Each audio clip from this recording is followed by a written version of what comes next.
अस्सलाम वालेकुम दोस्तों। ये भाई ना दोनों एक पार्किंग स्टैंड पर ना मोटरसाइकिलें और गाड़ियां लगवाते हैं और गर्मी की आखिरी हद है।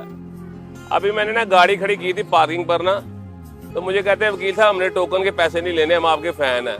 मैंने कहा यार फैन अपनी जगह, लेकिन तुम्हारी मेहनत दे मैं पैसे तो जरूर देने ने। कहते हैं वकील साहब यहाँ पर बड़े सारे लोग जिनके मोटरसाइकिलों की गाड़ियों की हिफाजत करते हैं, वो आते हैं गाड़ी स्टार्ट करते हैं, टोकन के पैसे देते हैं, मांगते हैं तो आगे से बदमाशी करते हैं, मोटरसाइकिल के पैसे मांगते हैं तो आगे से बदमाशी करते हैं। तो बराए मेहरबानी यार, ये बेचारे रोजगार की खातिर आपकी मोटरसाइकिल का 10 रुपये और गाड़ी का 20 रुपये आपसे मांगते हैं, तो आप इन्हें दे दिया करें यार।